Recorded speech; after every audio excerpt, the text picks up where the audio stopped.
আজি এজন বিশেষ ব্যক্তিৰ কথা ক'বলৈ ওলাইছোঁ। তেখেতৰ নাম হ'ল থং নগবে। তেখেতৰ ঘৰ হ'ল কাৰ্বি আংলং। তেখেতৰ এড্ৰেছটো আমি ডংকা মকাম বুলি মই পাইছোঁ। তেখেত বৰ্তমান ডিব্ৰুগড়ত আছাম কামাণ্ডো বেটেলিয়নছত কৰ্মৰত আৰু তেখেতে আমাৰ টিকলুটোলৈ 4000 এটা গিফ্ট দিলে। সঁচাই চাবলৈ গ'লে বহুতে আমাৰ টিকলুটোক বহুত মৰম দিছে। মই নথৈ আনন্দিত হৈছোঁ। তেখেতে প্ৰতিটো ভিডিঅ'ত কমেণ্ট কৰি আছে যে দাদা আপোনাৰ এড্ৰেছটো দিয়ক, আপোনাৰ গুগল পে' নাম্বাৰ দিয়ক।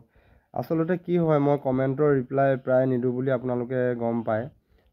বহুত কামতো ব্যস্ত আৰু এজনক যদি ৰিপ্লাই দিওঁ আকৌ বাকীসকলেও অন্তৰত অকণমান হ'লেও দুখ পাব বা কিবা এটাতো নহয় কিবা এটা ভাবিব ন।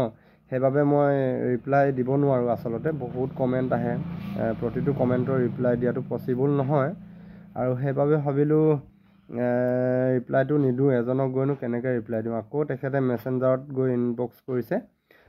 ইনবক্স কৰাৰ পাছত মই তেখেতৰ লগত কথা পাতিছোঁ, নাম্বাৰ দিছে আৰু কথা পাতি খুব বেছি 15 মিনিটমান সময় মই তেখেতক সময় দিলোঁ আৰু তেখেতো ডিউটিত কৰ্মৰত আছিলে। সেই সময়তে মোৰ লগত কথা পাতিলে আৰু তেখেতে কথা পাতি 1 মিনিট 2 মিনিটমান হৈছিলহে আৰু মাইনাটোলৈ কিবা এটা পঠাইছোঁ বুলি কৈছে আৰু চাবলৈ কৈছে হোৱাটছএপত।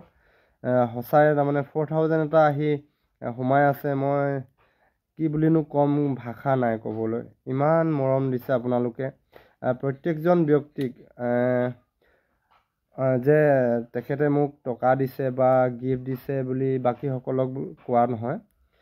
একচুৱেলি সকলোকে আপোনালোকে যদি এটা লাইকো দিছে বা ভিডিঅ'টো চাইছেও বা শ্বেয়াৰ এটাও কৰিছে, কমেণ্ট এটাও কৰিছে, আমি সকলোকে অন্তৰৰ পৰা মৰম যাচিছোঁ আৰু আপোনালোকে যাতে আগবাঢ়ি যোৱাত আমাক সহায় কৰে আৰু ভৱিষ্যতৰ দিনলৈও এনেধৰণে মৰম চেনেহ পাই থাকিম বুলি আশা ৰাখিছোঁ।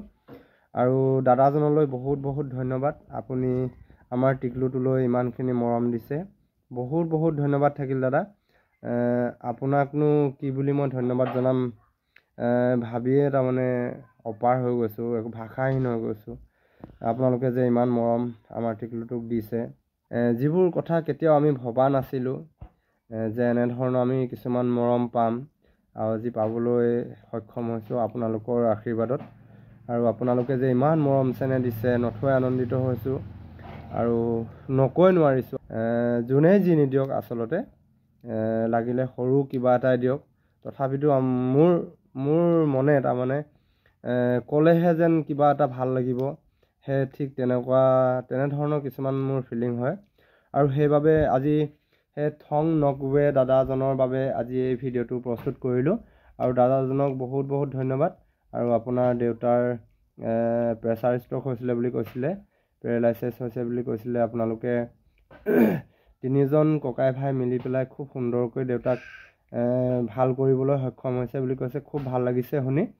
আৰু আপোনালোকৰ দেউতাৰ, আপোনালোকৰ পৰিয়ালটো কুশলে থাকক তাৰে কামনা কৰিলোঁ। ঈশ্বৰৰ ওচৰত প্ৰাৰ্থনা কৰিছোঁ আপোনালোক যাতে ভালে থাকে সদায়। আৰু প্ৰতিজন আমাৰ ভিডিঅ' চোৱা বুলি নহয়, প্ৰতিজন ব্যক্তিয়ে ভালে থাকক, ঈশ্বৰৰ ওচৰত তাৰে প্ৰাৰ্থনা জনাইছোঁ। আৰু আপোনালোকে সদায় মৰম চেনেহ এনেধৰণে দি থাকিব বুলি আশা কৰিছোঁ।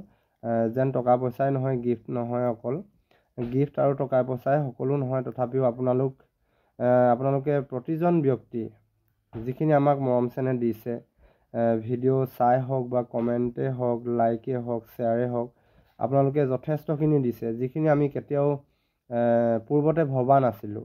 নভবা কিছুমান আপোনালোকে মৰম চেনেহ দিছে, যিবোৰ পূৰ্বতে আমি কেতিয়াও ভবাই নাছিলোঁ। তেনেধৰণৰ কিছুমান আপোনালোকৰ মৰম চেনেহ পাবলৈ সক্ষম হৈছোঁ, পাইছোঁ। আমি বহুত সুখী, নথৈ আনন্দিত হৈছোঁ আমি। আৰু কিনো ক'ম, বহুত বহুত ধন্যবাদ দাদাজনলৈ। আৰু আপোনালোক ভালে থাকক, কুশলে থাকক, আপোনালোকৰ পৰিয়ালবৰ্গ সকলো সুখেৰে থাকক, একো বাধা বিঘিনি নাহক তাৰে কামনা কৰিছোঁ। ধন্যবাদ থাকিল আৰু বহুত বহুত ধন্যবাদ সকলোলৈকে। আপুনি ইমান মৰম দিছে। আপুনি দিয়া পইচাবোৰ মই চব কিতাপ আনিম, দামনি হ'ম, ভালকৈ পঢ়িম দেই। I love you all. বহুত বহুত ধন্যবাদ আঙ্কল, আপনি ইমান মৰম দিছে। Thank you so much.